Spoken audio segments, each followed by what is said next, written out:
وہ ساری دنیا سے زیادہ راضی ہے. تو میرے کریم رسول صلی اللہ علیہ وسلم نے فرمایا رب کریم کا نافرمان بندہ جب اس کی بارگاہ میں آ کے توبہ کرتا ہے تو اللہ اس سے بھی زیادہ راضی ہو جاتا ہے. نافرمان جب آ کے کہتا ہے اللہ معاف کر دے آئندہ نہیں کرتا, میں اللہ تو راضی ہو جاتا ہے. اور حبیب پاک علیہ السلام فرماتے ہیں وہ اتنا کریم ہے, جب بندہ اپنے رب سے صلح کر لیتا ہے, توبہ کر لیتا ہے, تو اللہ زمین کو کہتا ہے تو بھول جا میرے بندے نے گناہ کیا ہی نہیں. آسمان سے کہتا ہے تو بھول جا میرے بندے نے گناہ کیا ہی نہیں. پھر رب کریم فرشتوں سے فرماتا ہے کہ مٹا دو جو تم نے لکھا تھا, میں نے اپنے بندے کے ساتھ صلح کر لیا. شب برات کو آئیں گے مسجد میں انشاءاللہ. کتنے بجے؟ نہیں جو سوچیے نہیں اس پاسے تھے. عصر کے وقت مسجد آئیں شب رات. کتنے بجے جی؟ عصر کے وقت آئیں, غسل کریں, مسجد آئیں. عصر کے بعد درود شریف پڑھیں اور مغرب سے لے کر فجر تک عبادت کریں. مغرب میں شام شروع ہو جاتی ہے. ایک رات جاگ کے دیکھیں, جاگنا پڑتا ہے. مریض ہو جائے تب بھی جاگنا پڑتا ہے, دکھ لگ جائے تب بھی وہ جگا لیتا ہے. بڑے بڑے جاگتے ہیں, بڑے بڑے جاگ لیتے ہیں, وہ جگا لیتا ہے. تندرستی بھی, صحت بھی, دولت بھی, اے سی بھی, پلنگ بھی بڑا اچھا, لیکن اگر وہ نیند نہ دینا چاہے تو بندہ ساری رات ہی تڑپ کے جاگتا ہے, تڑپ کے. اور بھوکا اتنا, روٹی کا بھوکا اتنا پریشان نہیں ہوتا جتنا نیند کا بھوکا پریشان ہوتا ہے. الجھ جاتا ہے انسان, وہ جگا لیتا ہے قبل اس کے کہ وہ خود جگائے, خود بخود جاگ جائے.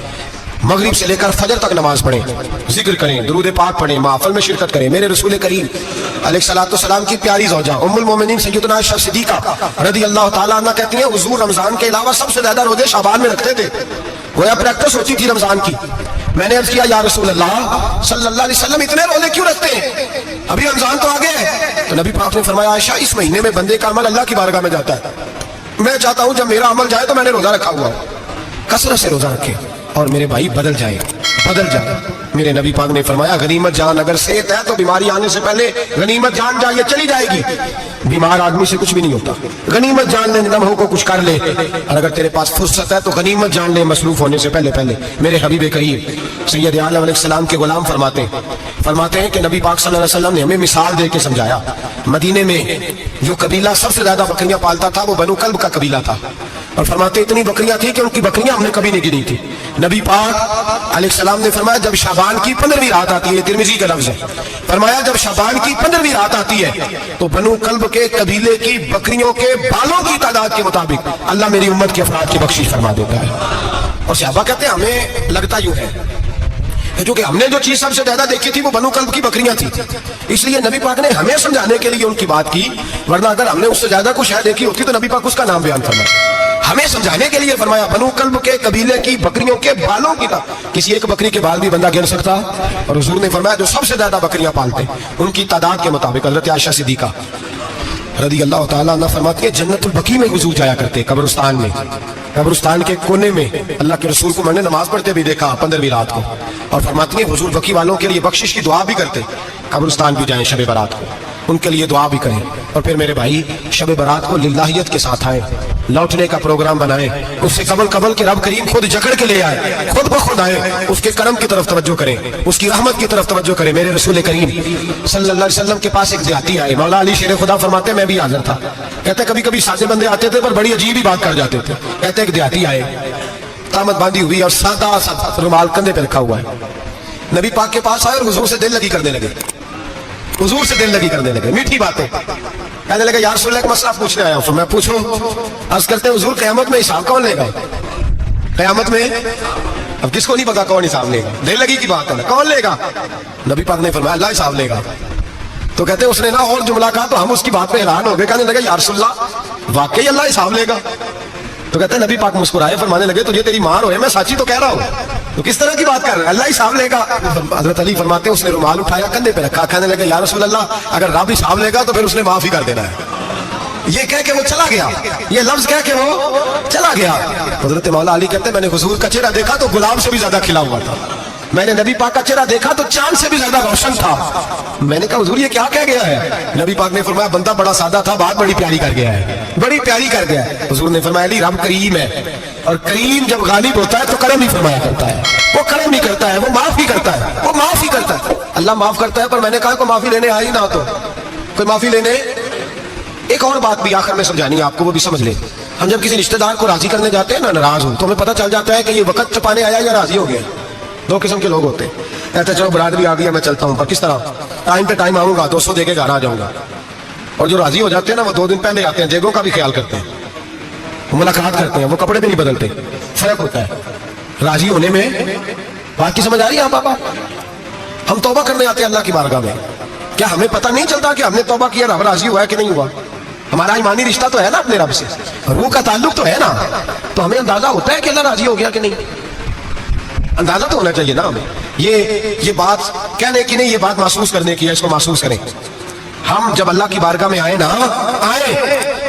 تو پھر ہمیں اندازہ ہونا چاہیے کہ میں نے منا لیا ہے کہ نہیں منا سکا, میں اس کو راضی کر کے اٹھ رہا ہوں کہ نہیں اٹھ رہا. اگر بغیر راضی کیے اٹھے ہو تو پھر فارمیلٹی کرنے آئے تھے, پھر راضی کرنے نہیں آئے تھے. حضرت فضیل ابن عیاض رحمۃ اللہ تعالیٰ علیہ فرماتے ہیں کہ دن میں نے سر سجدے میں رکھا اور میں نے کہا خدا بندہ آج مجھے پتا چلے گا کہ تم مجھ سے راضی ہے کہ ناراض ہے, تو پھر ہی میں اٹھوں گا. آپ فرماتے ہیں مجھے چاروں کونوں سے آواز آنے لگی کہ تیرا رب راضی ہو گیا ہے. اور فرماتے ہیں جس جگہ میں سجدہ کر رہا تھا وہ زمین بھی بولنے لگی کہ بس کر دے, عرش کا مالک تجھ سے راضی ہو گیا ہے. لیکن شرط یہ ہے, حضرت حبیب اجمی رحمۃ اللہ علیہ فرماتے ہیں میں سود کا کاروبار کرتا تھا توبہ کرنے سے پہلے. کئی دفعہ میں نے توبہ کی تھی, لیکن میری اس توبہ کے اندر صداقت نہیں ہوتی تھی. میرا دل بھی گواہی دیتا تھا کہ یہ نا بہت سارے بندے کہتے ہیں آئندہ نہیں کرتا, وقت ٹپاتے ہیں. جس طرح بندوں کو دھوکہ دیتے ہیں اس طرح معاذ اللہ توبہ بھی اسی طرح کی کرتے ہیں, لیکن بعد میں دوبارہ اسی ڈگر پہ چل نکلتے ہیں جس میں پہلے ہوتے ہیں. آپ فرماتے ہیں میں کئی دفعہ توبہ کرتا تھا تو توڑ دیتا تھا. آج میں نے توبہ کی. کس طرح کی؟ سود کا میں دھندا کرتا تھا تو میں سود کے پیسے لایا, گوشت پکنے کو دیا بیوی کو سود کے پیسوں کا. میری بیوی نے ہنڈیا چڑھائی, تھوڑی دیر گزری تو وہ سارا گوشت خون بن گیا. میری بیوی اٹھا کے لائی, کہنے لگی لے جائیے, جو تو غریبوں کا خون نچوڑ کے لایا تھا نا یہ خون بن گیا, خود بھی پی اور اولاد کو بھی پلاؤ. کہتے میں نے سچی توبہ کا فیصلہ کیا. آج پہلے میں سچی توبہ کا ارادہ نہیں کرتا, آج سچی توبہ کا فیصلہ کیا اور میں نکلا حضرت حسن بصری کے پاس گیا. ان کی بیعت ہوا, توبہ کی, انہوں نے مجھے اعمال بتائے, کھری توبہ کی. کہتے جب توبہ کے لیے گھر سے نکلا تو چھوٹے چھوٹے بچے کھیل رہے تھے. ایک بچہ کہنے لگا پیچھے ہٹ جاؤ, بہت بڑا سودیا ہے, اس کا سایہ بھی پڑ گیا تمہارے اندر نحوست آ جائے گی, پیچھے ہٹ جاؤ, سود کا دھندا کرتا ہے. کہتے مجھے اور چوٹ لگی کہ یا اللہ تیری چھوٹی چھوٹی مخلوق بھی یہ سمجھتی ہے. کہتے میں توبہ کرنے گیا تو کھری توبہ کر کے آیا حضرت حسن بصری کے پاس, رو کے توبہ کی. میں وہاں سے واپس آیا تو بچے ابھی کھیل رہے تھے. کہتے وہ بچہ جو پہلے بولا تھا کہ پیچھے ہٹ جاؤ بڑا سود والا ہے نحوست پڑ جائے گی, وہ بچہ پھر آواز دے کے کہنے لگا دوستو پیچھے ہٹ جاؤ, رب کریم کا ولی آ رہا ہے, اللہ کا بندہ آ رہا ہے. کہیں ایسا نہ ہو ہمارے پیروں سے گرد اڑے اور اس ولی کے اوپر پڑے اور اس کی توہین ہو جائے, اللہ ہم سے ناراض نہ ہو جائے ولی کی توہین کر کے, پیچھے ہٹ جاؤ.